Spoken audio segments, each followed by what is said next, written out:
우연히 들린 미용실에서 팔목에 홍터를 보고 딸을 찾은 아버지. 그 애절하고 가슴 아픈 사연 들어보시겠어요? 아버지와 딸의 극적인 만남.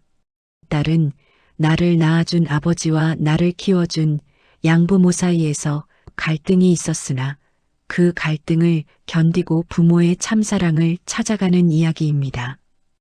허름한 옷을 입은 노인이 100억 자산가였다는 사실 믿으시겠습니까? 30년 동안 잃어버린 딸을 찾기 위해 모든 것을 포기하고 살았던 한 아버지의 이야기. 그리고 미용실에서 우연히 발견한 작은 흉터 하나가 단서가 되어 만들어낸 기적. 지금부터 여러분께 들려드리겠습니다. 구독과 좋아요는 더 좋은 이야기를 만드는 힘이 됩니다. 서울 외곽, 낡은 간판이 바람에 삐걱거리는 미용실 하나가 있었습니다. 영희 미용실이라는 글씨는 세월의 발에 거의 보이지 않았습니다. 유리문에는 금이 가 있었고 형광등은 깜빡거렸습니다. 거울에는 군데군데 녹이 슬어 있었고 의자는 낡아서 앉을 때마다 삐걱 소리를 냈습니다. 이곳에 매달 첫째 주 월요일이면 어김없이 찾아오는 손님이 있었습니다. 오전 10시 정확히 같은 시간. 비가 오나 눈이 오나 한 번도 빠진 적이 없었습니다. 박태수, 75살. 그는 언제나 같은 옷을 입고 왔습니다. 회색 체크무늬 점퍼. 색이 바래서 원래 색을 알아보기 힘들 정도였습니다. 바지는 무릎 부분이 닳아 반질거렸고 운동화는 옆면이 찢어져 있었습니다. 손에는 늘 같은 비닐봉투를 들고 있었습니다. 마트에서 받은 비닐봉투를 여러 번 접어 쓴 흔적이 역력했습니다. 미용실 사장 김영희 씨는 그를 볼 때마다 마음이 아팠습니다. 15년 넘게 단골로 다니는 손님이었습니다. 처음 왔을 때도 지금과 똑같은 모습이었습니다. 박 선생님, 오늘도 오셨네요. 어서 앉으세요. 예, 수고하십니다. 박태수는 늘 같은 자리에 앉았습니다. 가장 안쪽 창문 옆 자리. 그는 거울 속 자신의 모습을 오래 바라봤습니다. 주름이 깊게 패인 얼굴, 희끗희끗한 머리, 움푹 들어간 눈. 세월의 무게가 고스란히 새겨진 얼굴이었습니다. 김영애 씨가 가위를 들고 다가왔습니다. 오늘도 짧게 깎아드릴까요? 예, 부탁합니다. 짧은 대화였습니다. 박태수는 말이 없는 사람이었습니다. 머리를 자르는 30분 동안 거의 입을 열지 않았습니다. 그저 가만히 앉아 창밖을 바라볼 뿐이었습니다. 창밖으로는 시장 골목이 보였습니다. 사람들이 오갔습니다. 아주머니들이 장바구니를 들고 걸어갔습니다. 아이들이 뛰어다녔습니다. 개가 짖었습니다. 일상적인 풍경이었습니다. 하지만 박태수에게 그 풍경은 다른 세상 같았습니다. 김영애 씨는 가위질을 하면서 말을 건넸습니다. 날씨가 많이 추워졌어요. 감기 조심하세요. 괜찮습니다.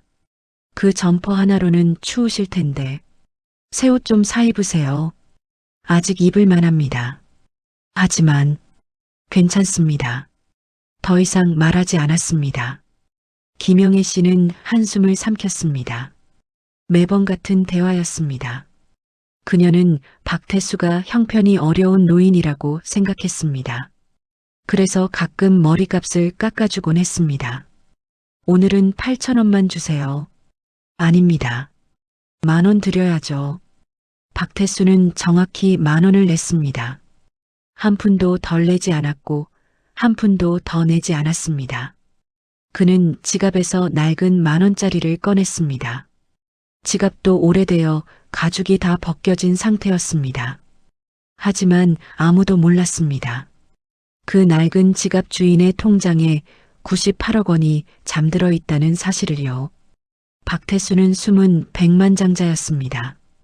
그는 평생을 일했습니다. 새벽 4시에 일어나 밤 10시에 잠들었습니다. 하루 18시간을 일했습니다. 젊었을 때는 건설 현장에서 막노동을 했습니다. 시멘트 자루를 날랐고 벽돌을 쌓았습니다. 여름에는 땀이 비 오듯 쏟아졌고 겨울에는 손이 얼어붙었습니다. 나이가 들어서는 야간 경비를 섰습니다. 빌딩 지하에서 밤을 지샜습니다. 추운 겨울밤, 외로운 여름밤을 혼자 견뎠습니다. 낮에는 청소 일을 했습니다. 공중화 장실을 닦았고 계단을 청소했습니다. 돈이 되는 일이라면 가리지 않았습니다. 자존심도 내려놓았습니다. 사람들이 손가락질해도 개의치 않았습니다. 그저 묵묵히 일했습니다. 그리고 모았습니다. 한 푼 한 푼 모았습니다. 밥은 하루 두 끼만 먹었습니다. 아침은 거르고 점심은 1,000원짜리 김밥으로 때웠습니다. 저녁은 집에서 밥과 김치로 해결했습니다. 고기는 명절에만 먹었습니다. 과일도 사지 않았습니다. 겨울에도 보일러를 틀지 않았습니다. 이불을 두껍게 덮고 잤습니다. 여름에는 선풍기도 아껴 썼습니다. 전기세가 아까웠습니다. 옷은 헌옷 가게에서 샀습니다. 1,000원, 2,000원짜리 옷을 샀습니다. 신발은 깊고 또 집어 신었습니다. 양말은 구멍이 나도 꿰매 신었습니다. 사람들은 그를 구두쇠라고 했습니다. 인색한 노인이라고 했습니다. 하지만 아무도 몰랐습니다. 그가 왜 그렇게 사는지. 박태수에게는 이유가 있었습니다. 명확한 이유가 있었습니다. 30년 전 그날 때문이었습니다. 1993년 5월 15일 토요일 맑음. 박태수는 그날을 평생 잊을 수 없었습니다. 아니, 잊고 싶어도 잊을 수 없었습니다. 그날은 회사 야유의 날이었습니다. 당시 박태수는 중소기업에 다니는 평범한 회사원이었습니다. 아내 정수기와 5살 난 딸 민지와 함께 행복하게 살고 있었습니다. 작은 아파트였지만 가족이 함께 있어 따뜻했습니다. 하지만 1년 전 아내가 세상을 떠났습니다. 췌장암이었습니다. 진단을 받고 6달 만에 세상을 떠났습니다. 너무 빨랐습니다. 준비할 시간도 없었습니다. 아내는 마지막까지 민지를 걱정했습니다. 여보, 민지 잘 부탁해요. 우리 딸 꼭 행복하게 해줘요. 당연하지. 걱정 마. 미안해요. 당신한테 너무 큰 짐을 남기고 가는 것 같아서. 무슨 소리야? 당신 잘못이 아니야. 하지만 아내는 눈을 감았습니다. 박태수는 그날부터 아버지이자 어머니가 되어야 했습니다. 회사 일과 육아를 혼자 해야 했습니다. 힘들었지만 견뎠습니다. 민지가 있었으니까요. 민지는 엄마를 많이 그리워했습니다. 아빠, 엄마 언제 와? 민지야, 엄마는 하늘나라에 계셔. 하늘나라가 어디야? 나도 갈래. 안 돼. 민지는 아빠랑 있어야 해. 민지를 달래는 것이 가장 힘들었습니다. 아이는 자주 울었습니다. 밤에 악몽을 꾸고 깼습니다. 박태수는 민지를 안고 자장가를 불러줬습니다. 서투른 자장가였지만 민지는 그의 품에서 잠들었습니다. 그렇게 1년이 지났습니다. 조금씩 일상이 돌아왔습니다. 민지도 웃음을 되찾았습니다. 어린이집에도 잘 다녔습니다. 그리고 그날이 왔습니다.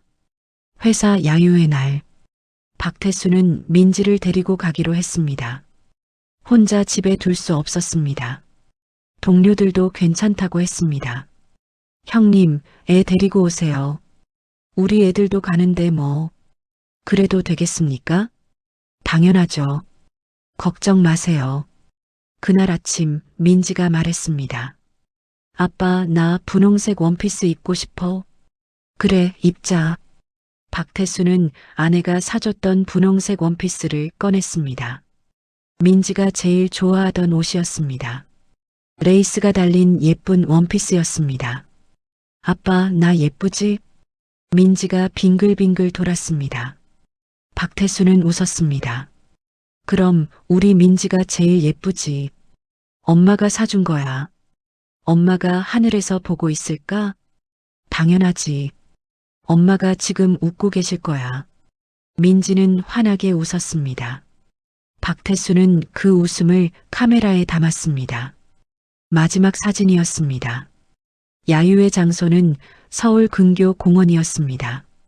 넓은 잔디밭이 있었고 나무가 많았습니다. 아이들이 뛰어놀기 좋은 곳이었습니다. 도착하자마자 민지는 신이 났습니다. 아빠, 나비가? 나비. 노란 나비가 날아다녔습니다. 민지는 나비를 쫓아 뛰어갔습니다. 박태수는 미소 지으며 지켜봤습니다. 동료들이 고기를 굽기 시작했습니다. 김 과장이 박태수에게 소주를 권했습니다. 박 대리 한잔하시게. 아닙니다. 저는 괜찮습니다. 에이, 분위기 좀 살려요. 한 잔만. 정말 괜찮습니다. 하지만 분위기상 거절하기 어려웠습니다. 박태수는 한 잔만 받았습니다. 그리고 천천히 마셨습니다. 민지는 여전히 나비를 쫓아다녔습니다. 아빠, 저기 가봐도 돼? 민지가 조금 떨어진 곳을 가리켰습니다. 나무 그늘 쪽이었습니다. 응, 가봐. 근데 멀리는 가지 마. 아빠 눈에 보이는 데만 있어. 응. 민지는 깡충깡충 뛰어갔습니다. 박태수는 고기를 한 점 먹었습니다. 동료와 이야기를 나눴습니다. 회사 얘기, 업무 얘기, 그리고 10분. 딱 10분이 지났을 때였습니다. 민지야, 이리 와서 고기 먹자. 박태수가 불렀습니다. 하지만 대답이 없었습니다. 민지야? 다시 불렀습니다. 여전히 대답이 없었습니다. 이상했습니다. 박태수는 민지가 있던 곳으로 갔습니다. 나무 그늘. 하지만 민지는 보이지 않았습니다. 민지야, 어디 있어? 목소리가 커졌습니다. 주변을 둘러봤습니다. 민지는 없었습니다. 민지야. 심장이 빠르게 뛰었습니다. 손이 떨렸습니다. 민지야, 대답해봐. 소리를 질렀습니다. 동료들이 이상함을 눈치챘습니다. 왜 그래요, 박 대리? 민지가 안 보여요. 뭐? 아까 여기 있었잖아요. 여기 없어요. 어디 갔어요? 박태수는 미친 듯이 뛰어다녔습니다. 나무 뒤를 확인했습니다. 화장실을 확인했습니다. 주차장을 확인했습니다. 하지만 민지는 없었습니다. 민지야, 민지야. 목이 터져라 소리쳤습니다. 동료들이 함께 찾기 시작했습니다. 공원관리소에 연락했습니다. 경찰에 신고했습니다. 경찰이 왔습니다. 수색대가 꾸려졌습니다. 공원 전체를 뒤졌습니다. 밤이 되었습니다. 손전등을 들고 찾았습니다. 하지만 민지는 나타나지 않았습니다. 박태수는 무너졌습니다. 민지야, 아빠가 잘못했어. 아빠가 미안해. 그날 이후 박태수의 인생은 멈춰버렸습니다. 아니, 다른 방향으로 흘러가기 시작했습니다. 그는 미쳐버렸습니다. 일을 하지 않으면 미칠 것 같았습니다. 집에 있으면 민지 생각만 났습니다. 민지가 뛰어놀던 거실, 민지가 자던 방, 민지 옷장. 모든 것이 고통이었습니다. 회사를 그만뒀습니다. 그리고 닥치는 대로 일했습니다. 막노동, 경비, 청소. 돈을 모으기 시작했습니다. 왜? 혹시라도 민지를 찾았을 때, 혹시라도 민지가 어디선가 힘들게 살고 있을 때 도와줄 수 있도록. 어디선가 살아있을 거야. 꼭 살아있을 거야. 박태수는 매일 그 말을 되뇌었습니다. 미친 사람처럼 일했습니다. 돈을 모았습니다. 30년 동안 한 번도 멈추지 않았습니다. 그렇게 98억이 모였습니다. 하지만 그 돈으로 민지를 찾을 수는 없었습니다. 탐정을 고용했습니다. 전국을 수소문했습니다. 신문에 광고를 냈습니다. 방송에도 나왔습니다. 하지만 민지는 나타나지 않았습니다. 포기해야 했습니다. 모두가 포기하라고 했습니다. 박 선생님, 이제 그만하세요. 30년이나 지났잖아요. 아닙니다. 포기할 수 없습니다. 하지만 현실적으로 제 딸입니다. 포기할 수 없어요. 박태수는 끝까지 포기하지 않았습니다. 하지만 희망은 점점 사라져갔습니다. 그래도 한 가지는 지켰습니다. 미용실 가는 것. 이곳은 민지와 함께 왔던 곳이었습니다. 민지가 5살 때 처음으로 이 미용실에 왔었습니다. 아빠, 나도 머리 자를래.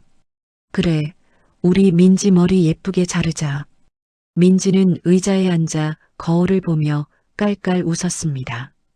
김영애 씨가 민지 머리를 예쁘게 잘라줬습니다. 아빠, 나 예뻐? 응, 우리 딸 제일 예뻐. 그날의 기억이 생생했습니다. 그래서 박태수는 이곳을 떠날 수 없었습니다.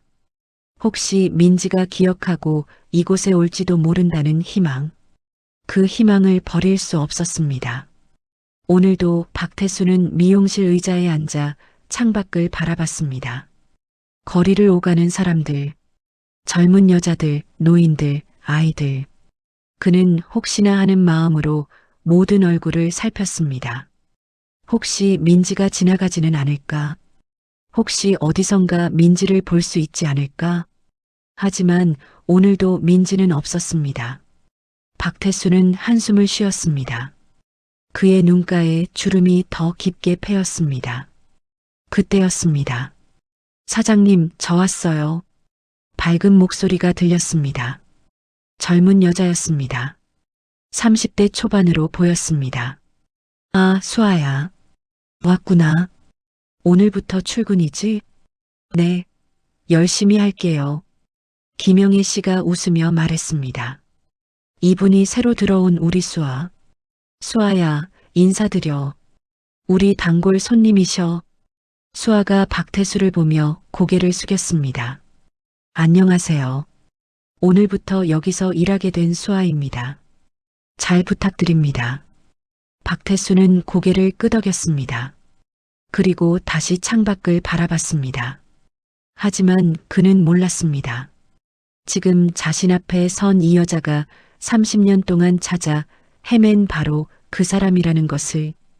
운명의 톱니바퀴가 돌아가기 시작했습니다. 수아가 미용실에서 일하기 시작한 지 일주일이 지났습니다.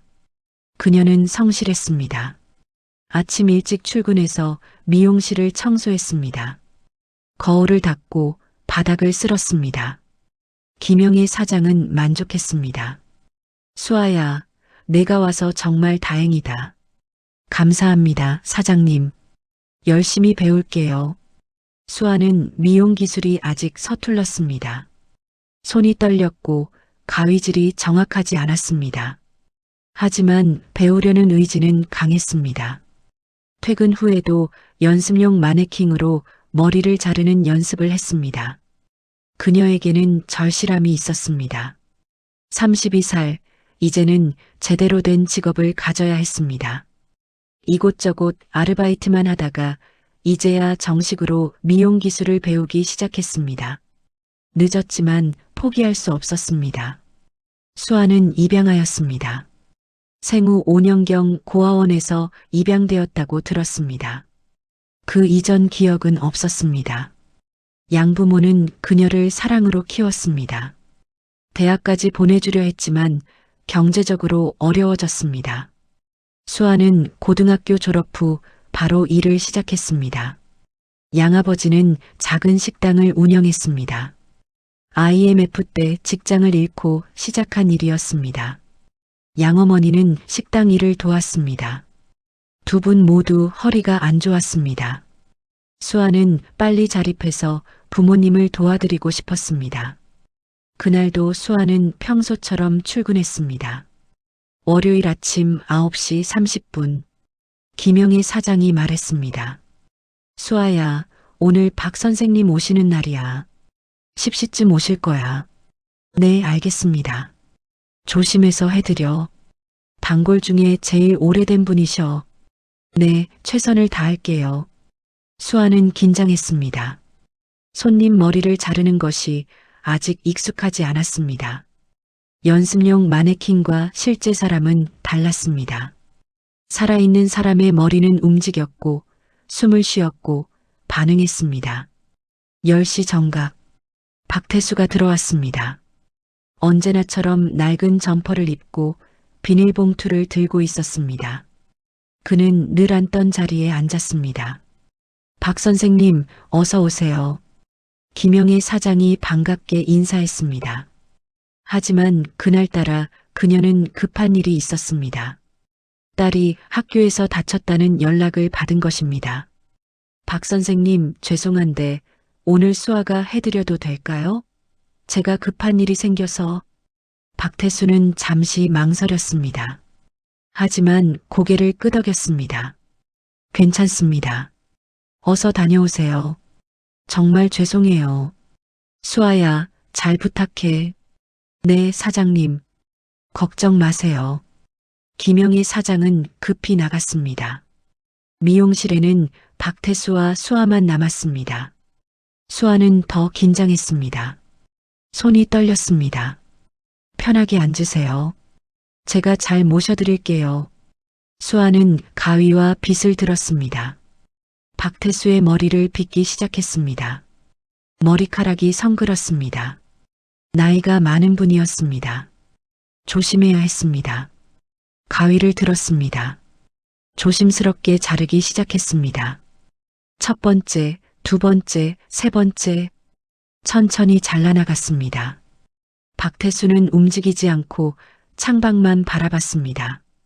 수아는 점점 자신감이 생겼습니다. 생각보다 잘 되고 있었습니다. 귀 옆 부분을 자르기 시작했습니다. 이 부분이 제일 조심해야 하는 곳이었습니다. 그때였습니다.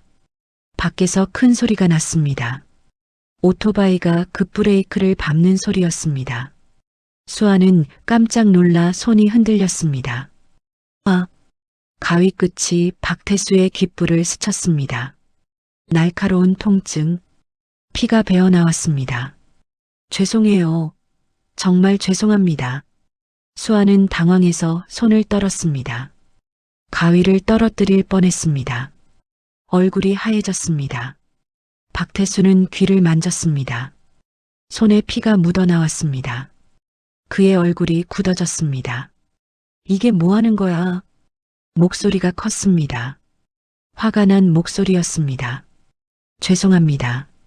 제가 실수를. 집중도 안 하고 이래서야 미용을 어떻게 하는 거야. 정말 죄송합니다. 수아는 눈물이 날 것 같았습니다. 손이 더 심하게 떨렸습니다. 황급히 솜을 가져왔습니다. 박태수의 귀에 대려고 손을 뻗었습니다. 바로 그 순간이었습니다. 박태수의 시선이 그녀의 왼손 손목에 고정되었습니다. 수아가 소매를 걷어 올리자 드러난 손목. 거기에 흉터가 있었습니다. 번개 모양의 흉터. 박태수의 숨이 멎었습니다. 심장이 요동쳤습니다. 귀의 통증은 잊혀졌습니다. 오직 그 흉터만 보였습니다. 세상이 멈춘 것 같았습니다. 시간이 정지했습니다. 미용실의 형광등 소리, 밖의 차 소리, 모든 소리가 사라졌습니다. 오직 그 흉터만 존재했습니다. 그 모양, 그 위치, 그 크기. 30년 전 기억이 번개처럼 스쳐 지나갔습니다. 아파. 5살 난 민지가 울고 있었습니다. 집에서 넘어져 유리 파편에 손목을 다친 날. 병원에 가려고 했지만 민지가 무서워했습니다. 소독하고 반창고를 붙여줬습니다. 하지만 상처가 깊었습니다. 흉터가 남았습니다. 번개 모양의 흉터.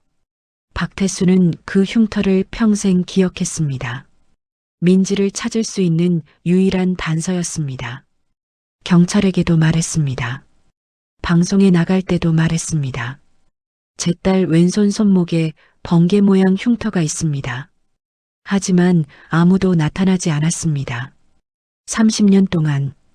그런데 지금 바로 눈앞에 그 흉터. 박태수의 목소리가 떨렸습니다. 수아는 이상하다는 듯 그를 바라봤습니다. 네, 무슨, 그 흉터 어떻게 생긴 거지? 아, 이거요? 수아는 자신의 손목을 봤습니다. 익숙한 흉터였습니다. 평생 함께한 흉터였습니다. 저도 잘 모르겠어요. 어릴 때부터 있었다고. 언제부터? 박태수의 질문이 급해졌습니다. 수아는 당황했습니다. 그게, 저는 입양됐거든요. 입양되기 전 기억이 거의 없어요. 양부모님 말씀으로는 제가 고아원에 왔을 때 이미 있었대요. 입양. 그 단어가 박태수의 귓가에 울렸습니다. 손이 떨렸습니다. 전신이 떨렸습니다. 그는 급히 낡은 지갑을 꺼냈습니다.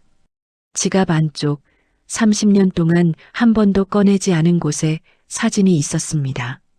플라스틱 커버에 쌓여 있었지만 색이 발에 있었습니다. 사진을 꺼냈습니다. 손이 떨려 사진이 흔들렸습니다. 이 아이. 혹시 이 아이 아니니? 수아는 사진을 받아들었습니다. 낡은 사진이었습니다. 하지만 선명했습니다. 5살 정도 된 여자아이가 웃고 있었습니다. 분홍색 원피스를 입고 있었습니다. 수아의 눈이 커졌습니다. 손이 떨렸습니다. 이건 저예요. 뭐? 이 원피스? 저도 이 사진이 있어요. 똑같은 사진이요. 박태수는 숨을 몰아쉬었습니다. 그럼 내가 민지야? 민지요? 저는 수아인데요. 하지만 수아도 혼란스러웠습니다. 사진 속 아이가 분명 자신이었습니다. 양부모님이 보관하고 있던 유일한 어린 시절 사진과 똑같았습니다. 내 나이가 몇이야? 32이요. 32. 박태수는 계산했습니다. 민지는 지금 35살입니다. 아니, 30년 전 5살이었으니까 35. 하지만 실종 당시 정확한 나이를 모를 수도 있습니다. 혹시 너 생일이 언제야? 그건 저도 정확히 모르겠어요. 양부모님이 정해주신 생일이 있긴 한데 박태수의 머릿속이 복잡했습니다. 하지만 한 가지는 확실했습니다. 이 흉터, 이 사진, 너 입양된 게 언제야? 93년이래요. 제가 5살 때요. 93년. 민지가 실종된 해. 박태수는 숨을 크게 들이마셨습니다.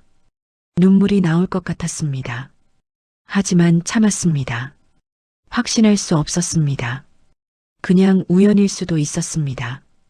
혹시 병원 가볼 수 있을까? 유전자 검사 같은 거. 네, 유전자 검사요? 응, 내가 내 아버지일 수도 있어. 그 말을 들은 순간 수아는 어지러웠습니다. 미용실이 빙글빙글 돌았습니다. 가슴이 두근거렸습니다. 제 아버지라고요? 30년 전에 나는 딸을 잃어버렸어. 야유회에서 단 10분 사이에. 박태수는 떨리는 목소리로 그날의 이야기를 했습니다. 아내가 돌아가시고 딸과 둘이 야유회에 갔던 일, 나비를 쫓던 민지, 그리고 갑자기 사라진 딸, 그리고 내 딸. 민지 왼손 손목에 내 손목과 똑같은 흉터가 있었어. 수아는 자신의 손목을 내려다봤습니다. 평생 함께한 흉터, 그저 흉터일 뿐이라고 생각했습니다. 하지만 이것이 자신의 정체를 밝혀줄 단서였다니. 저도 잘 모르겠어요. 너무 갑작스러워서. 알아. 나도 갑작스러워. 하지만 혹시라도. 박태수는 더 이상 말을 잇지 못했습니다. 눈물이 흘러내렸습니다. 30년 동안 참았던 눈물이었습니다. 수아는 그 모습을 보며 가슴이 먹먹해졌습니다. 이 노인의 눈빛에는 절실함이 있었습니다. 거짓이 아니었습니다. 병원 가보죠. 정말? 네. 저도 궁금해요. 제가 누구인지. 이틀 후 두 사람은 대학병원에 갔습니다. 유전자 검사를 위해 혈액을 채취했습니다. 결과는 일주일 후에 나온다고 했습니다. 그 일주일은 지옥 같았습니다. 박태수는 잠을 이룰 수 없었습니다. 매일 밤 뒤척였습니다. 혹시라도 결과가 음성이면 어떡하나. 혹시라도 그냥 닮은 흉터일 뿐이면 어떡하나. 30년 만에 찾아온 희망이 다시 사라지면 어떡하나. 수아도 혼란스러웠습니다. 양부모님께 말씀드려야 하나. 아직 결과도 나오지 않았는데 괜히 걱정만 끼쳐드리는 건 아닐까? 하지만 숨기는 것도 마음이 불편했습니다. 결국 수아는 양어머니께 말씀드렸습니다. 엄마, 나 이상한 일이 있었어. 무슨 일인데? 수아는 미용실에서 있었던 일을 말했습니다. 박태수를 만난 것, 손목의 흉터, 유전자 검사까지. 양어머니는 아무 말도 하지 않았습니다. 한참을 침묵했습니다. 그리고 조용히 물었습니다. 그래서 결과가 나오면? 모르겠어. 근데 만약에 정말 그분이 내 친아버지라면, 그럼 수아는 대답할 수 없었습니다. 양어머니는 한숨을 쉬었습니다. 수아야, 엄마는 이런 날이 올까봐 항상 두려웠어. 엄마, 너를 입양했을 때부터 알았어. 언젠가 내 친부모가 나타날 수도 있다는 걸.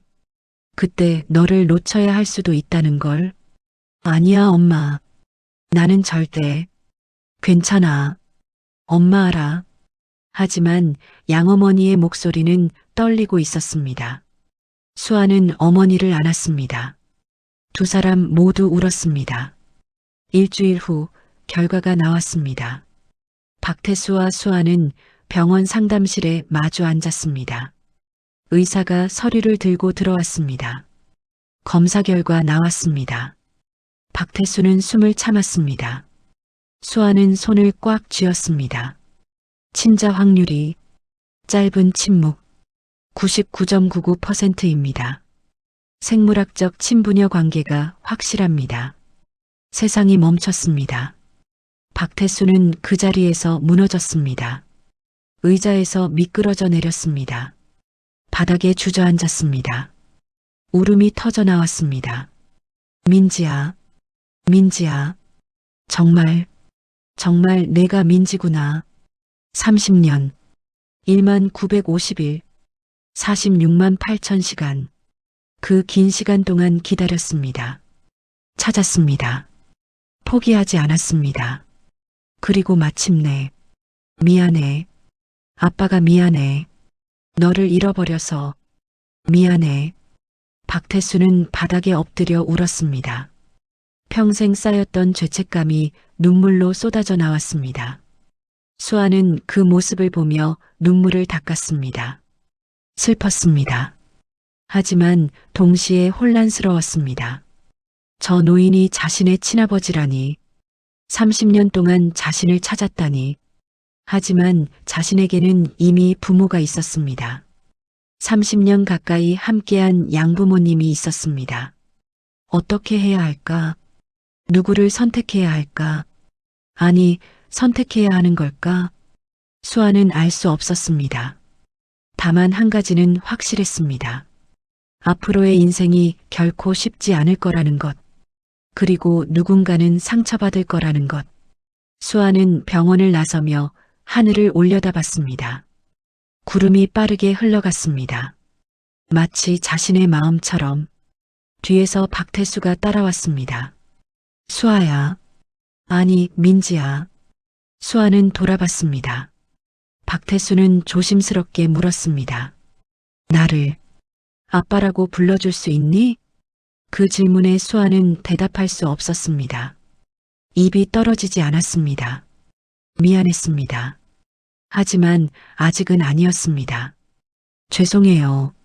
저 아직 준비가 안 됐어요. 박태수는 고개를 끄덕였습니다. 슬픈 미소를 지었습니다. 알아. 괜찮아. 천천히 하자. 하지만 그의 눈에는 실망이 어려 있었습니다. 수아는 그걸 알았습니다. 그래서 더 괴로웠습니다. 두 사람은 각자의 길로 걸어갔습니다. 30년 만에 다시 만났지만 여전히 낯선 사이였습니다. 진짜 가족이 되기까지는 아직 멀었습니다. 그리고 그 길 위에는 수많은 시련이 기다리고 있었습니다. 유전자 검사 결과가 나온 지 사흘이 지났습니다. 수아는 그동안 미용실에 나가지 못했습니다. 몸살이 났다고 핑계를 댔습니다. 사실은 마음의 병이었습니다. 방 안에 누워 천장만 바라봤습니다. 천장에 작은 금, 그 금을 따라 시선을 옮겼습니다. 어디서 시작해서 어디로 가는지 알 수 없는 금이었습니다. 자신의 인생도 그런 것 같았습니다. 나는 누구지? 평생 품어왔던 질문이었습니다. 거울을 볼 때마다 물었습니다. 내 얼굴은 누구를 닮았을까? 내 성격은 누구에게서 왔을까? 입양아들은 모두 이런 질문을 안고 산다고 들었습니다. 이제 답을 알았습니다. 박태수? 그 노인이 자신의 친아버지였습니다. 99.99%, 거의 확실했습니다. 하지만 그 답이 오히려 더 큰 혼란을 가져왔습니다. 그럼 엄마 아빠는? 양부모님, 30년 가까이 함께한 분들, 자신을 사랑으로 키워준 분들, 그분들은 이제 어떻게 되는 걸까? 친아버지가 나타났다고 해서 양부모님이 부모가 아닌 게 되는 걸까? 수아는 고개를 저었습니다. 아니었습니다. 양부모님은 여전히 부모님이었습니다. 하지만 친아버지도 아버지였습니다. 그럼 자신에게는 아버지가 둘인 건가요? 머리가 아팠습니다. 거실에서 양어머니가 설거지하는 소리가 들렸습니다. 그릇 부딪히는 소리, 물 흐르는 소리, 언제나 듣던 익숙한 소리였습니다. 그 소리가 오늘따라 더 크게 들렸습니다. 수아는 일어나 거실로 나갔습니다. 양어머니는 설거지를 하고 있었습니다. 뒷모습이 예전보다 더 작아 보였습니다. 허리가 구부정했습니다. 언제 저렇게 늙으셨을까? 엄마. 수아야. 많이 좋아졌니? 응. 근데 엄마. 왜? 나. 어떻게 해야 할까? 양어머니는 설거지를 멈췄습니다. 수도꼭지를 잠갔습니다. 천천히 돌아봤습니다. 얼굴에 미소를 지으려 애썼지만 눈은 슬퍼 보였습니다. 내가 하고 싶은 대로 해. 하지만 괜찮아. 엄마 알아. 내 친아버지를 만나고 싶은 거 당연해. 엄마는 화나지 않아? 양어머니는 한참을 말하지 않았습니다. 창밖을 바라봤습니다. 빨랫줄에 걸린 빨래가 바람에 흔들리고 있었습니다. 화날 일은 아니지. 다만 무섭긴 해. 너를 잃을까봐. 그 말에 수아는 가슴이 먹먹해졌습니다. 양어머니에게 다가가 안았습니다. 작은 몸이었습니다. 예전에는 크게 느껴졌는데 이제는 자신보다 작았습니다. 엄마, 나 안 가. 어디도 안 가. 알아. 근데 마음은 갈 수도 있잖아. 날카로운 말이었습니다. 하지만 틀린 말은 아니었습니다. 수아는 대답할 수 없었습니다. 며칠 후 박태수에게서 연락이 왔습니다. 만나자는 내용이었습니다. 수아는 망설였습니다. 하지만 피할 수는 없었습니다. 약속을 잡았습니다. 토요일 오후 2시 공원 벤치에서 만나기로 했습니다. 수아는 약속 시간보다 10분 일찍 도착했습니다. 벤치에 앉아 기다렸습니다. 공원에는 사람들이 많았습니다. 가족 단위로 나온 사람들이었습니다. 아이를 유모차에 태운 부부, 손을 잡고 걷는 노부부, 강아지를 산책시키는 청년, 모두 행복해 보였습니다. 수아는 부러웠습니다. 저렇게 단순한 관계, 명확한 관계, 자신에게는 없는 것이었습니다. 수아야. 뒤에서 목소리가 들렸습니다. 박태수였습니다. 그는 언제나처럼 낡은 옷을 입고 있었습니다. 하지만 손에는 큰 쇼핑백을 들고 있었습니다. 안녕하세요. 어서 와. 앉아. 박태수는 수아 옆에 앉았습니다. 어색한 침묵이 흘렀습니다. 둘 다 무슨 말을 꺼내야 할지 몰랐습니다. 박태수가 먼저 입을 열었습니다. 이거 내가 좋아할까 싶어서 쇼핑백을 내밀었습니다. 수아는 받아들었습니다. 안에는 옷이 들어 있었습니다. 여성용 코트였습니다. 새 옷이었습니다. 가격표도 붙어 있었습니다. 15만 원. 이게 겨울이 다가오잖아. 따뜻한 옷 필요할 것 같아서. 수아는 복잡한 마음이었습니다. 고마웠습니다. 하지만 동시에 부담스러웠습니다. 저 노인이 이 옷을 사기 위해 얼마나 고민했을까? 허름한 옷만 입던 분이 15만 원짜리 옷을 샀다는 것이 감사합니다. 하지만 이렇게까지 하지 않으셔도. 아니야. 이것도 부족해. 30년 동안 아무것도 해주지 못했잖아. 박태수의 목소리가 떨렸습니다. 수아는 그를 바라봤습니다. 그의 눈에는 미안함이 가득했습니다. 죄책감이 서려 있었습니다. 이 사람은 30년 동안 이렇게 살았구나. 수아는 깨달았습니다. 저 죄책감, 저 미안함, 그것이 이 노인의 삶을 지배해 왔구나. 돈을 모은 것도, 허름하게 산 것도 모두 그 죄책감 때문이었구나. 아버지. 처음으로 그렇게 불러봤습니다. 박태수는 눈을 크게 떴습니다. 뭐라고? 아버지. 라고 불렀어요. 나를 아빠라고. 박태수의 눈에서 눈물이 흘러내렸습니다. 그는 두 손으로 얼굴을 가렸습니다. 어깨가 떨렸습니다. 울고 있었습니다. 수아는 가만히 지켜봤습니다. 옆 벤치의 사람들이 쳐다봤습니다. 하지만 신경 쓰지 않았습니다. 한참 후 박태수는 눈물을 닦았습니다.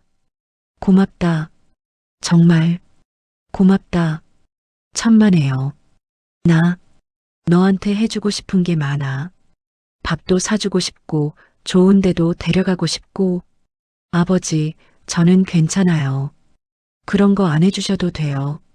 하지만 정말이에요. 저는 그냥 아버지가 행복하셨으면 좋겠어요. 박태수는 고개를 끄덕였습니다. 하지만 그의 표정은 여전히 미안함으로 가득했습니다. 그날 이후 두 사람은 가끔 만났습니다. 일주일에 한 번 정도 공원에서 산책을 하거나 카페에서 차를 마셨습니다. 대화는 많지 않았습니다. 서로 어색했습니다. 30년이라는 시간의 간격은 쉽게 좁혀지지 않았습니다. 하지만 조금씩 가까워졌습니다. 박태수는 수아에게 어린 시절 이야기를 해줬습니다. 어머니 정수기의 이야기도 했습니다. 내 엄마는 정말 좋은 사람이었어. 항상 웃고 항상 긍정적이었지. 너도 엄마를 닮은 것 같아. 그래요? 응. 엄마도 너처럼 착했어. 남을 배려할 줄 알았지. 수아는 어머니에 대해 알아가는 것이 신기했습니다. 평생 모르고 살았던 사람. 하지만 자신을 낳아준 사람. 그 사람에 대해 알아간다는 것이 묘했습니다. 하지만 집으로 돌아오면 다시 괴로웠습니다. 양어머니의 눈빛이 예전과 달랐습니다. 웃으려 애썼지만 억지 미소였습니다. 양아버지는 아무 말도 하지 않았습니다. 하지만 그 침묵이 더 무거웠습니다. 어느 저녁 식탁에 앉았습니다. 양어머니가 만든 된장찌개와 김치, 계란말이가 있었습니다. 언제나 먹던 소박한 밥상이었습니다. 잘 먹겠습니다. 수아는 숟가락을 들었습니다. 밥을 한 숟가락 떴습니다. 입에 넣었습니다. 삼켰습니다. 하지만 맛이 느껴지지 않았습니다. 양아버지가 조용히 물었습니다. 요즘 그분 자주 만나니? 네. 가끔요. 그래. 더 이상 말하지 않았습니다. 하지만 그 한마디에 모든 것이 담겨 있었습니다. 궁금증, 불안함, 두려움. 양어머니가 수저를 내려놓았습니다. 수아야. 네, 엄마.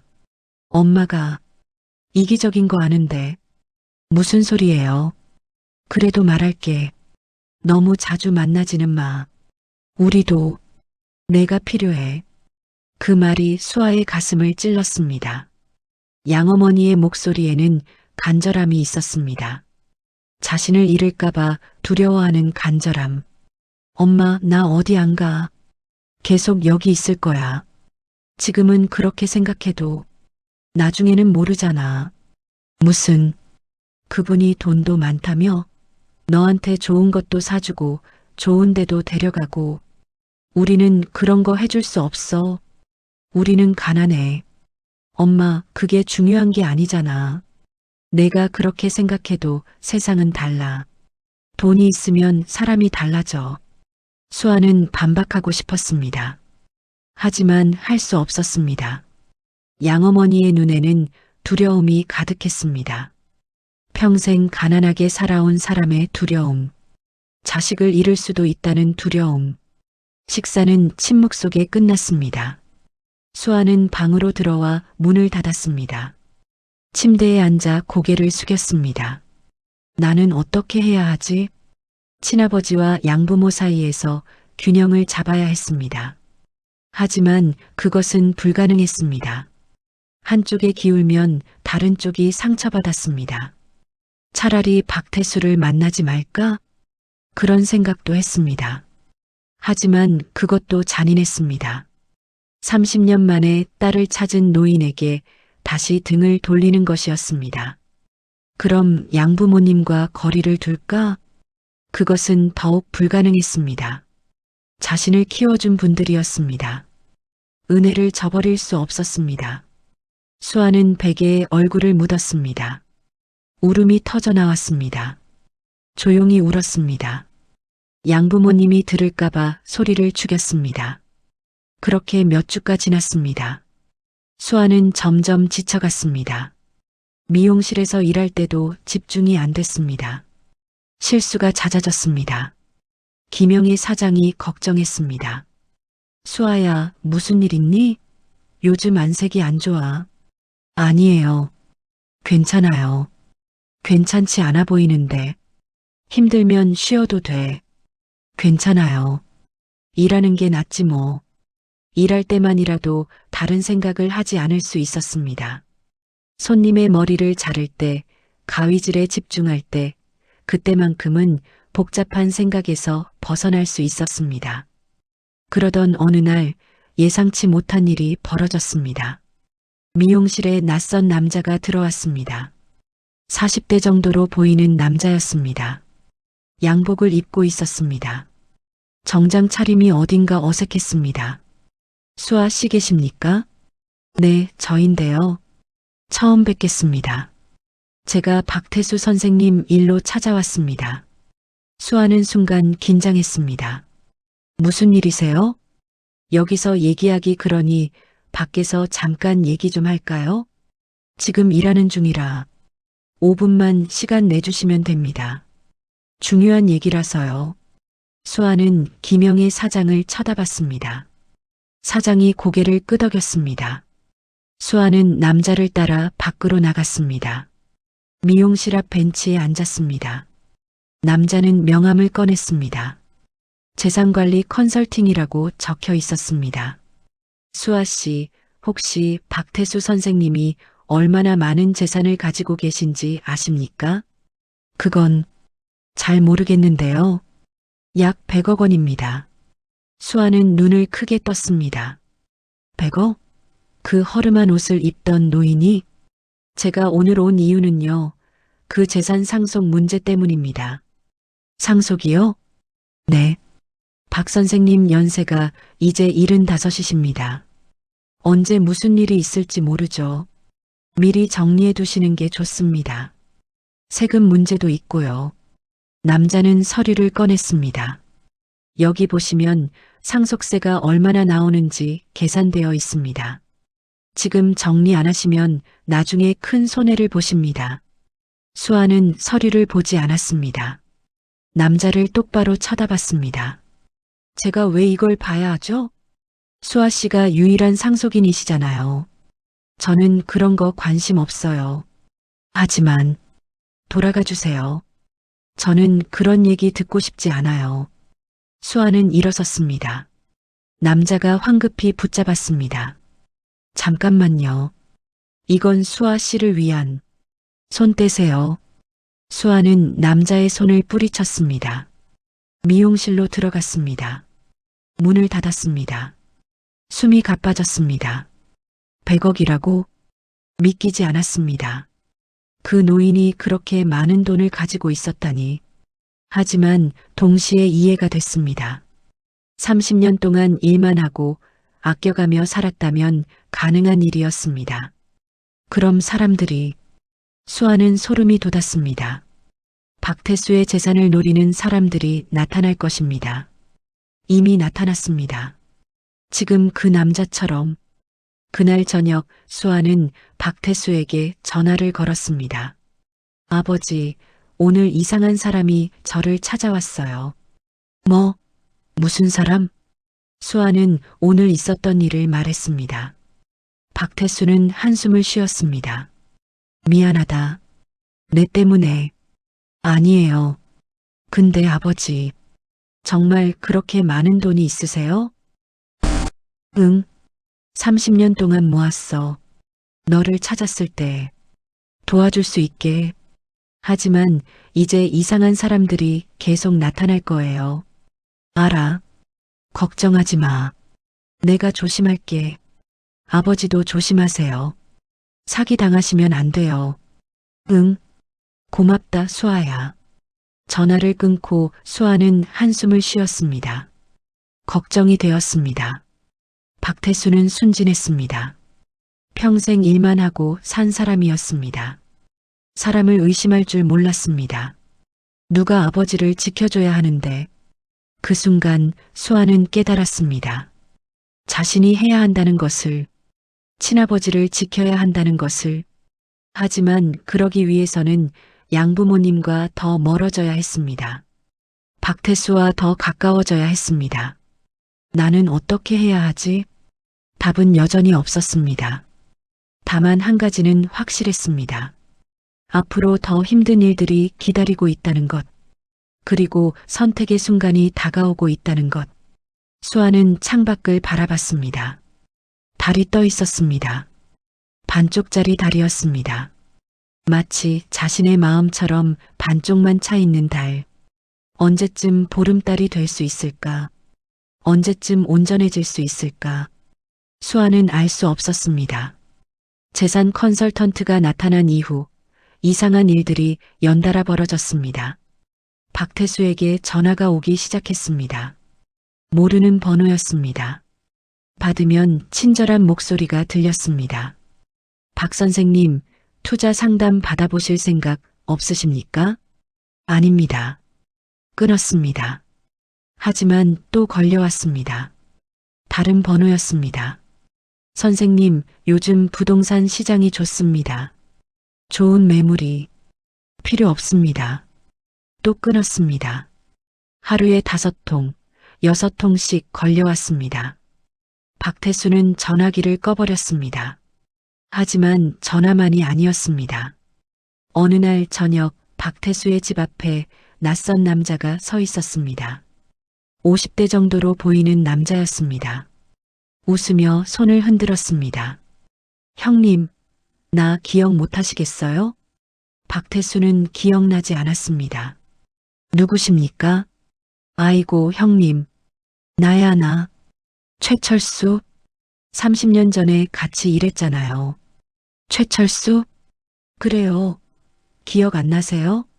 건설 현장에서 같이 일했잖아요. 박태수는 희미하게 기억났습니다. 하지만 확실하지 않았습니다. 30년 전 일이었습니다. 아, 그래요. 무슨 일로? 그냥 형님 보고 싶어서 왔죠. 옛날 생각도 나고. 형님, 차 한잔 하시죠.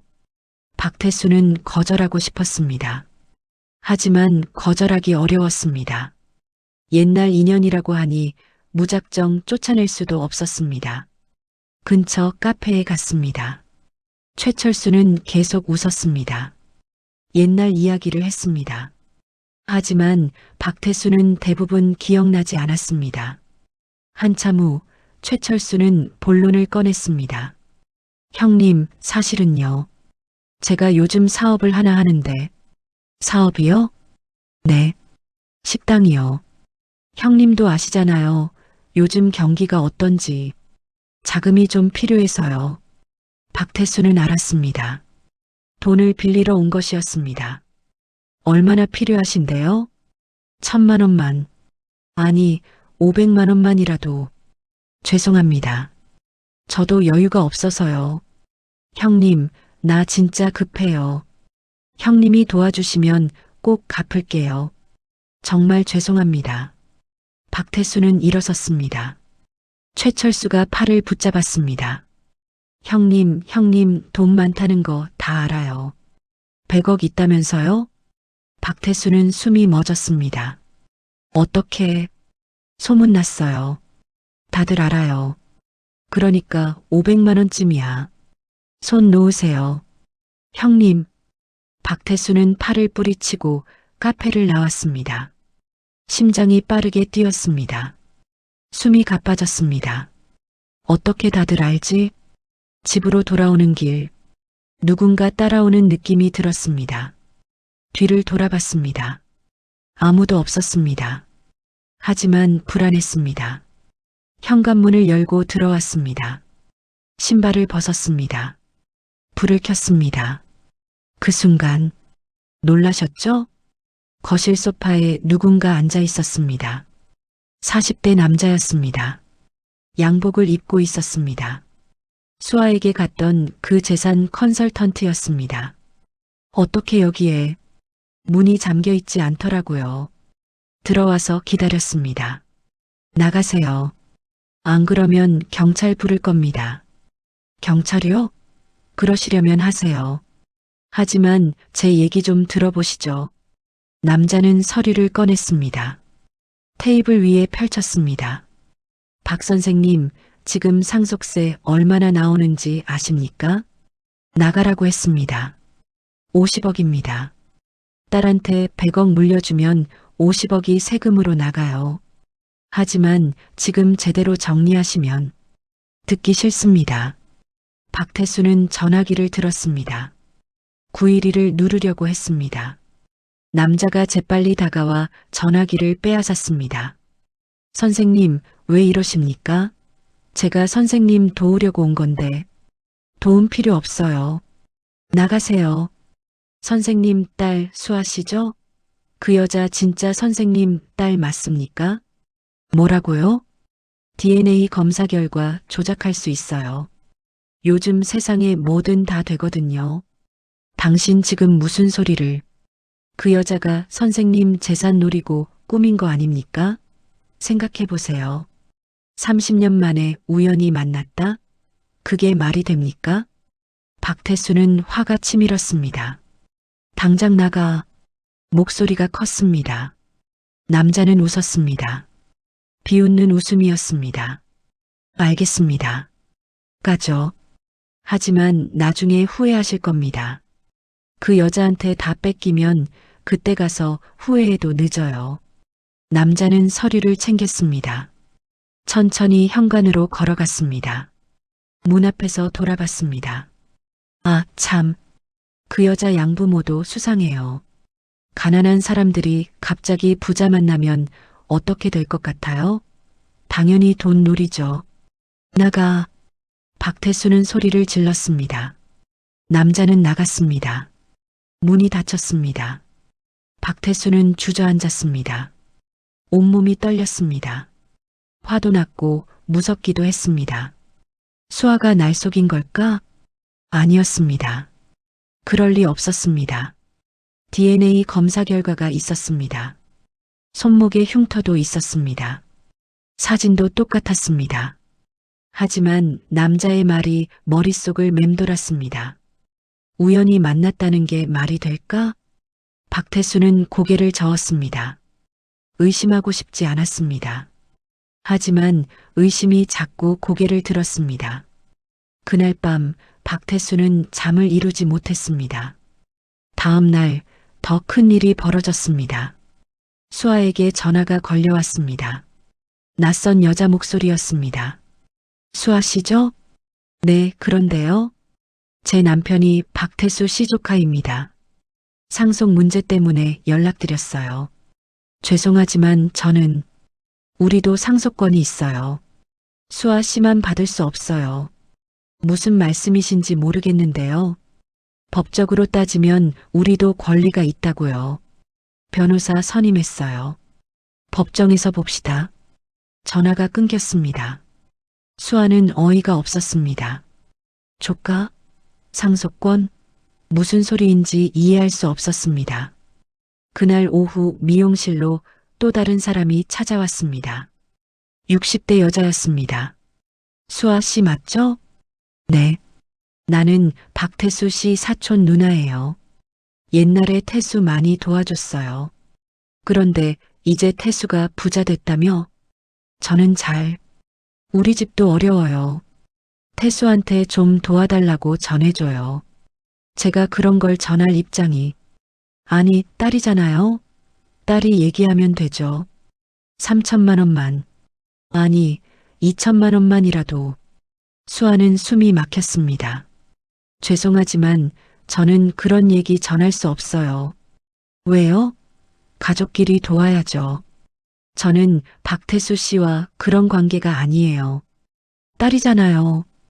여자의 목소리가 커졌습니다. 손님들이 쳐다봤습니다. 수아는 얼굴이 화끈거렸습니다. 김영희 사장이 나섰습니다. 손님, 여기서 이러시면 곤란합니다. 아니, 이 사람이 박태수 딸 맞잖아요. 그런데 가족 도와달라는데 나가주세요. 안 그러면 경찰 부를 겁니다. 여자는 투덜거리며 나갔습니다. 미용실에 어색한 침묵이 흘렀습니다. 수아는 견딜 수 없었습니다. 앞치마를 벗었습니다. 사장님, 죄송해요. 오늘은 먼저 들어가겠습니다. 수아야, 괜찮아? 네, 괜찮아요. 거짓말이었습니다. 괜찮지 않았습니다. 집으로 돌아오는 길, 머릿속이 복잡했습니다. 박태수를 만난 것이 잘한 일일까? 차라리 모르고 사는 게 나았을까? 현관문을 열고 들어갔습니다. 양부모님이 거실에 앉아 계셨습니다. 표정이 굳어 있었습니다. 엄마, 아빠, 왜 그러세요? 양아버지가 말했습니다. 수아야, 앉아라. 무슨 일인데요? 오늘 이상한 사람들이 여기도 왔다. 수아는 가슴이 철렁했습니다. 네. 너 친아버지 친구라는 사람, 친척이라는 사람들. 다들 돈 얘기만 하더라. 양어머니가 말을 이었습니다. 수아야, 그분 진짜 돈이 그렇게 많아? 저도 정확히는 모르겠어요. 100억이라던데. 그건 수아야. 양아버지의 목소리가 낮아졌습니다. 아빠는 내가 그 돈 때문에 그분을 만나는 건 아니라고 믿어. 하지만 세상 사람들은 안 그래. 무슨, 오늘 온 사람들이 그러더라. 수아가 돈 노리고 친아버지 찾은 거 아니냐고. 수아는 눈물이 났습니다. 아빠, 나 그런 거 아니야. 진짜 아니야. 알아. 아빠는 알아. 양어머니가 한숨을 쉬었습니다. 하지만 사람들 입을 막을 수는 없어. 이제 우리 집까지 소문났어. 동네 사람들이 다 알아. 미안해요, 엄마. 너 잘못이 아니야. 하지만 양어머니는 더 이상 말하지 않았습니다. 하지만 그 침묵이 더 무거웠습니다. 그날 밤 수아는 박태수에게 전화를 걸었습니다. 전화가 꺼져 있었습니다. 다시 걸었습니다. 여전히 꺼져 있었습니다. 불안했습니다. 박태수 집으로 갔습니다. 밤 9시 박태수의 집 앞에 도착했습니다. 초인종을 눌렀습니다. 대답이 없었습니다. 다시 눌렀습니다. 아버지, 계세요? 문이 열렸습니다. 박태수가 서 있었습니다. 얼굴이 초췌했습니다. 수아야, 아버지, 괜찮으세요? 전화가 안 돼서. 들어와. 수아는 들어갔습니다. 거실은 어질러져 있었습니다. 서류들이 바닥에 널려 있었습니다. 무슨 일 있었어요? 박태수는 소파에 앉았습니다. 고개를 숙였습니다. 오늘 이상한 사람들이 계속 왔어. 저도요. 저한테도 왔어요. 미안하다. 내 때문에. 아니에요, 아버지. 수아는 박태수 옆에 앉았습니다. 아버지, 우리 어떻게 해야 할까요? 박태수는 대답하지 않았습니다. 한참 후 조용히 말했습니다.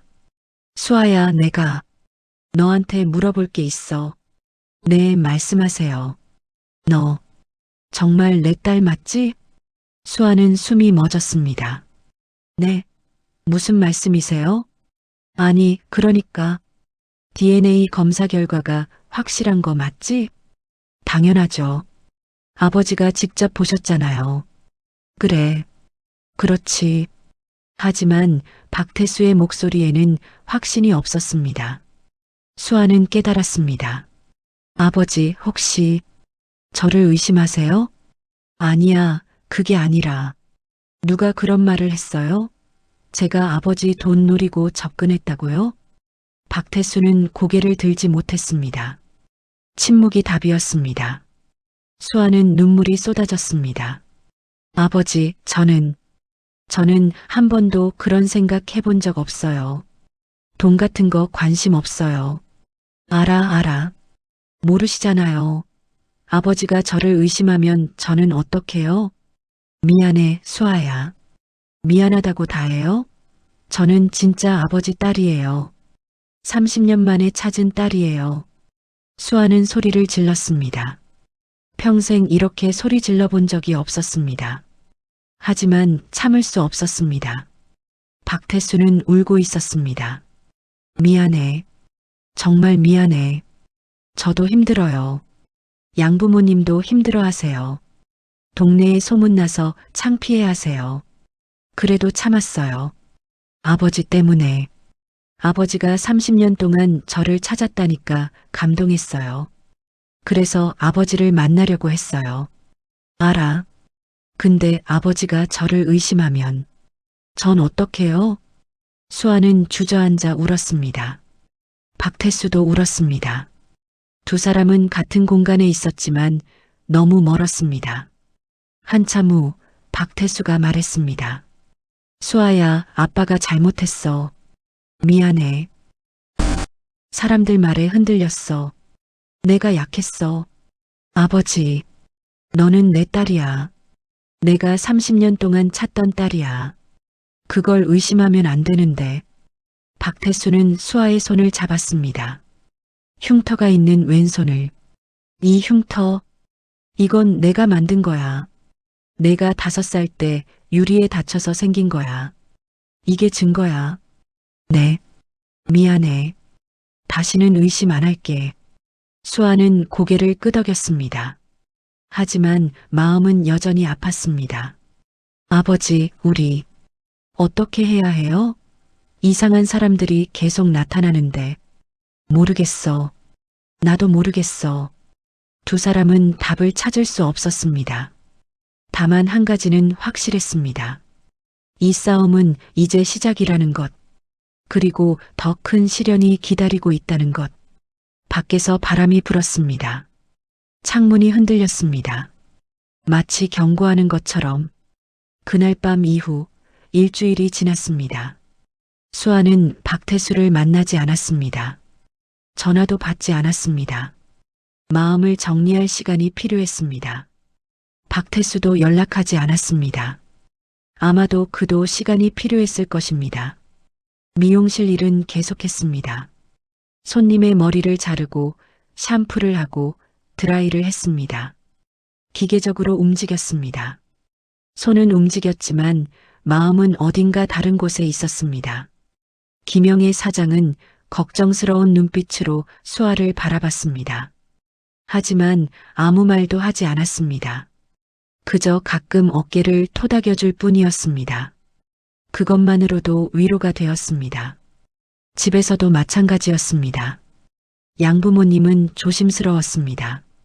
수아에게 박태수 이야기를 꺼내지 않았습니다. 식사 시간은 조용했습니다. 텔레비전 소리만 거실을 채웠습니다. 수아는 그 침묵이 고마웠습니다. 동시에 괴로웠습니다. 모두가 자신 때문에 불편해하고 있었습니다.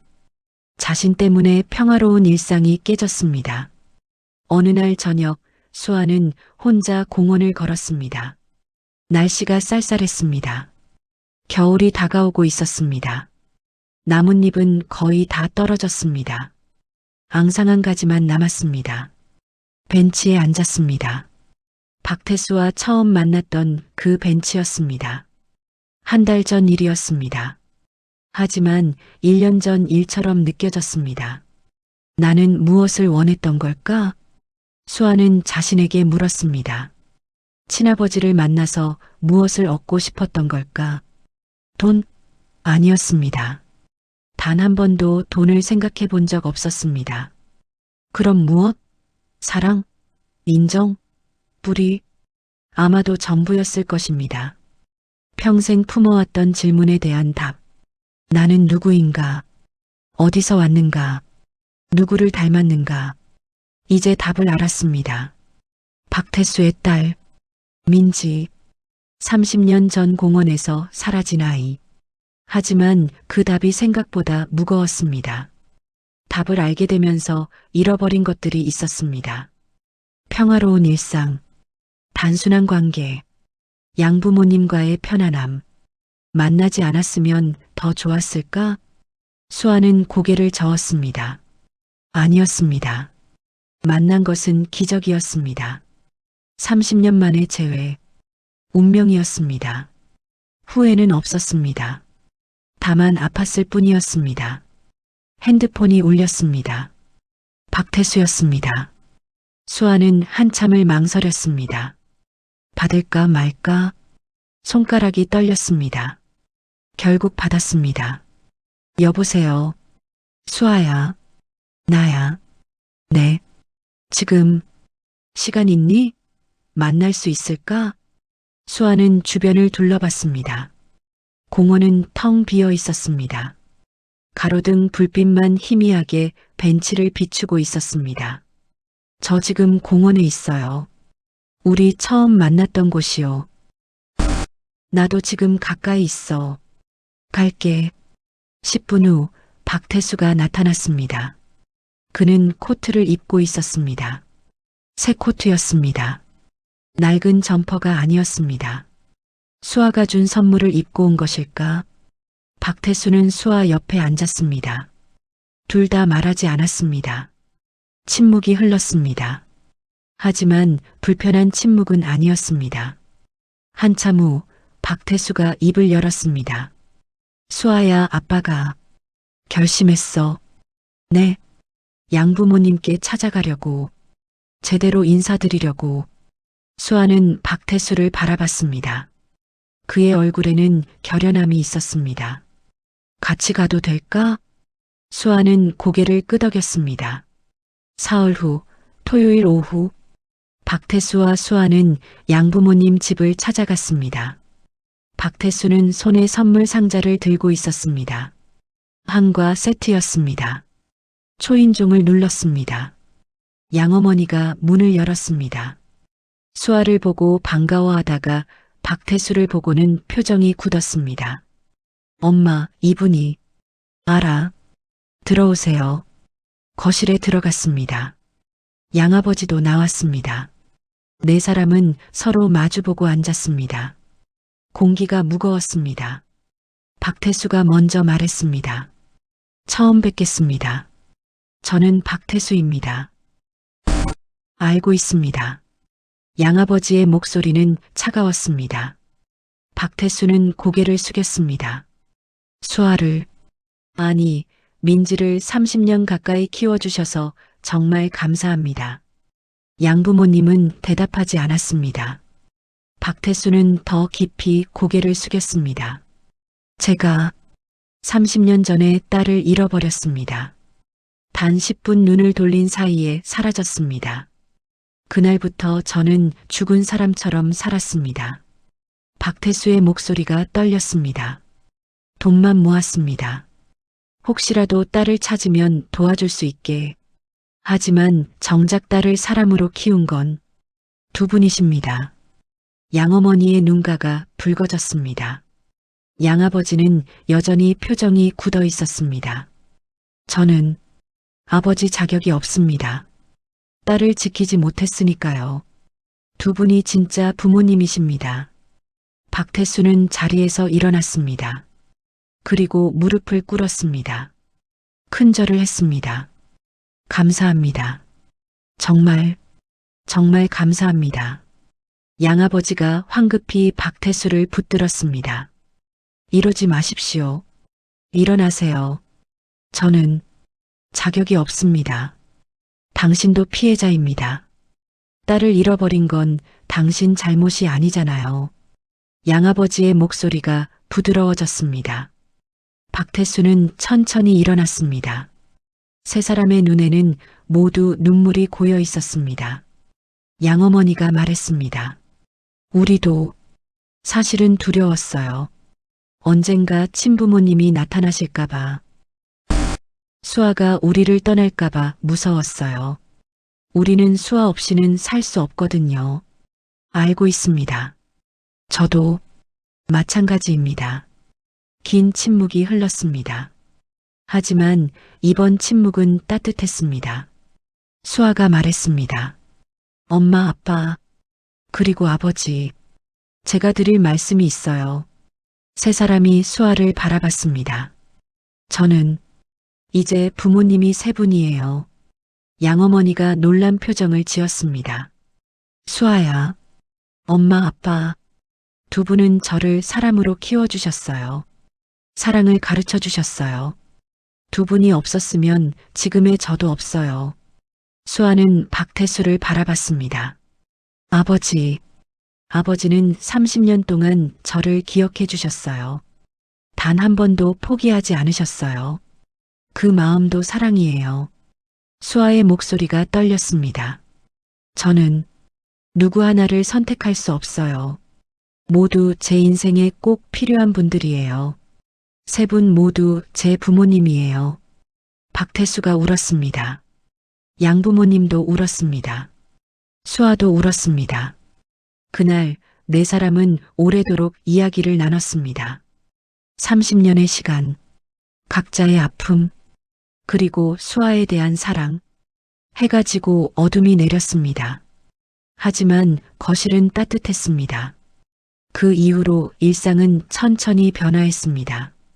사기꾼들은 계속 나타났습니다. 하지만 이제는 혼자가 아니었습니다. 양아버지가 먼저 알아차리고 쫓아냈습니다. 수아가 경찰에 신고했습니다. 박태수는 혼자 대응하지 않았습니다. 명절이 되었습니다. 추석이었습니다. 처음으로 네 사람이 함께 차례를 지냈습니다. 작은 상이었지만 마음은 컸습니다. 양아버지와 박태수는 어색했습니다. 하지만 조금씩 가까워졌습니다. 둘 다 과묵한 사람이었습니다. 말은 적었지만 마음은 통했습니다. 어느 일요일 네 사람은 공원으로 소풍을 갔습니다. 30년 전 박태수가 민지를 잃어버렸던 바로 그곳이었습니다.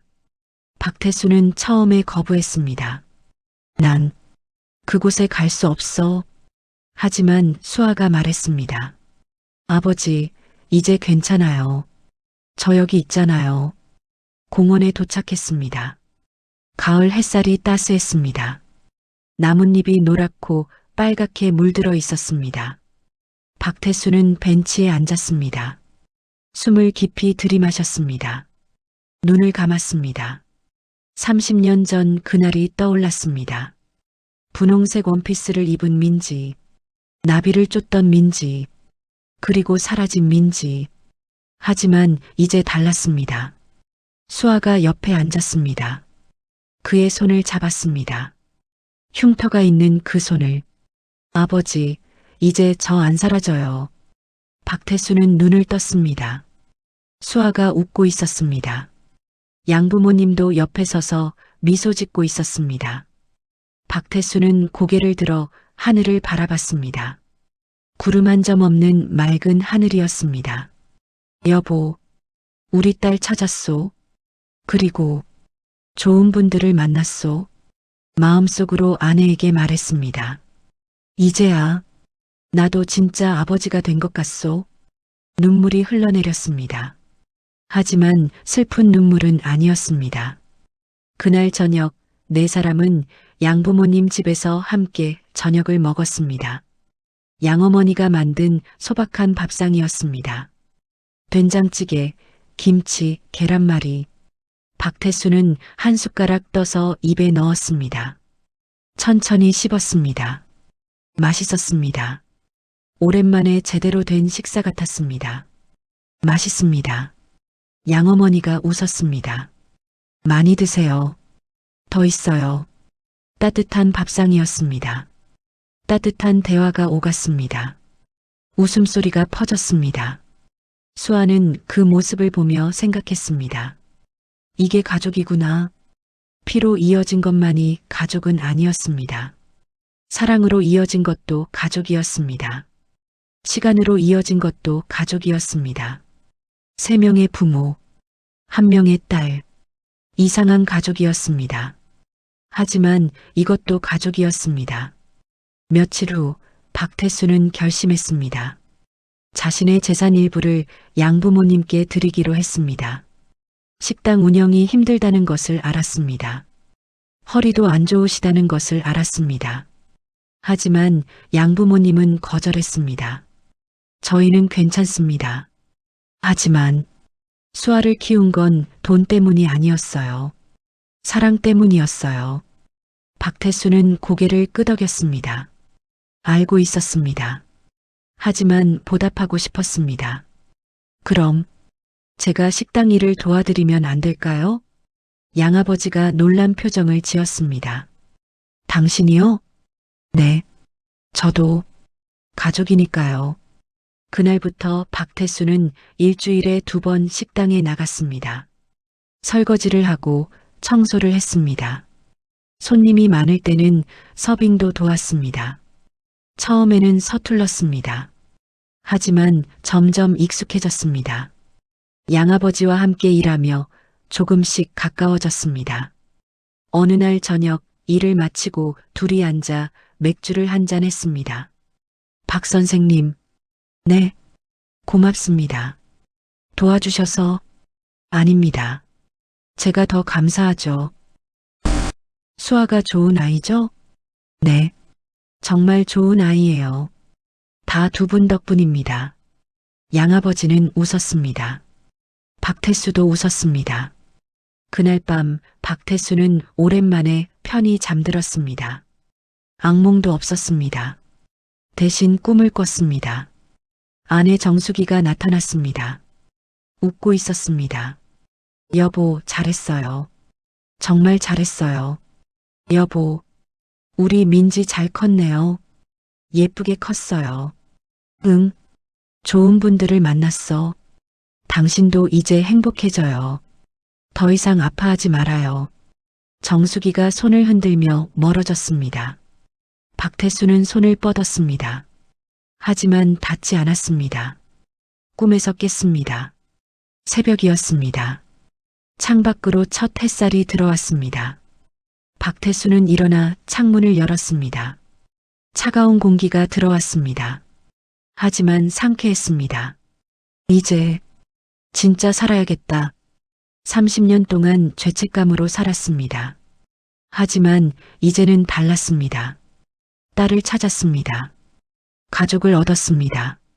용서받았습니다. 이제는 살아야 했습니다. 진짜로 살아야 했습니다. 계절이 바뀌었습니다. 겨울이 지나고 봄이 왔습니다. 박태수는 낡은 옷을 버렸습니다. 새 옷을 샀습니다. 여전히 검소했지만 초라하지는 않았습니다. 미용실도 계속 다녔습니다. 하지만 이제는 수아가 머리를 잘라줬습니다. 처음에는 서툴렀지만 점점 나아졌습니다. 아버지, 어때요? 좋아. 우리 딸 솜씨가 늘었네. 수아는 웃었습니다. 박태수도 웃었습니다. 그의 여름 네 사람은 함께 여행을 갔습니다. 제주도였습니다. 바다를 보고 맛있는 음식을 먹고 사진을 찍었습니다. 사진 속 네 사람은 모두 웃고 있었습니다. 행복해 보였습니다. 수아는 그 사진을 액자에 넣어 방에 걸어두었습니다. 매일 아침 일어나면 그 사진을 봤습니다. 나에게는 가족이 있다. 그 생각만으로도 하루를 시작할 힘이 났습니다. 시간은 계속 흘렀습니다. 상처는 아물었습니다. 완전히 사라지지는 않았습니다. 흉터로 남았습니다. 하지만 그 흉터는 이제 아프지 않았습니다. 수아의 손목에 있는 번개 모양 흉터처럼 30년 전 생긴 상처였습니다. 하지만 그 흉터가 두 사람을 다시 만나게 해줬습니다. 상처도 때로는 선물이 됩니다. 아픔도 때로는 기적이 됩니다. 어느 봄날 저녁 박태수는 수아에게 물었습니다. 너 행복하니? 수아는 웃으며 대답했습니다. 네, 아버지. 행복해요. 그럼 됐다. 그것만으로 충분해. 박태수도 웃었습니다. 주름 가득한 얼굴에 환한 미소가 번졌습니다. 30년 만에 처음 짓는 진짜 미소였습니다. 돈으로도 살 수 없는 것이 있습니다. 시간으로도 살 수 없는 것이 있습니다. 사랑, 그리고 가족. 박태수는 이제야 알았습니다. 진짜 부자가 무엇인지, 진짜 행복이 무엇인지, 통장에 있는 숫자가 아니었습니다. 함께 웃을 수 있는 사람이었습니다. 함께 밥을 먹을 수 있는 사람이었습니다. 함께 눈물 흘릴 수 있는 사람이었습니다. 그것이 진짜 부였습니다. 밤이 왔습니다. 하늘에 별이 떴습니다. 수없이 많은 별이 반짝였습니다. 박태수는 창밖을 바라보며 생각했습니다. 감사합니다. 누구에게 하는 말인지 몰랐습니다. 하늘에 계신 아내에게일 수도 있었습니다. 수아를 키워준 양부모님에게일 수도 있었습니다. 혹은 자신을 다시 찾아준 수아에게일 수도 있었습니다. 아니면 이 모든 것을 가능하게 한 운명에게일 수도 있었습니다. 누구에게든 감사했습니다. 30년이 걸렸습니다. 긴 시간이었습니다. 하지만 결국 찾았습니다. 잃어버렸던 딸을, 잃어버렸던 자신을, 그리고 잃어버렸던 삶을. 이제 박태수는 더 이상 허름한 백만장자가 아니었습니다. 사랑받는 아버지였습니다. 그리고 무엇보다 행복한 사람이었습니다. 끝. 아무리 긴 겨울도 끝이 있습니다. 아무리 깊은 상처도 아물 때가 있습니다. 아무리 늦은 것 같아도 사랑은 언제나 제 길을 찾아갑니다. 당신의 인생에도 아직 늦지 않은 사랑이 있습니다. 아직 만나지 못한 기적이 있습니다. 포기하지 마세요. 끝까지 시청해 주셔서 감사합니다. 더 좋은 이야기로 다시 찾아뵙겠습니다.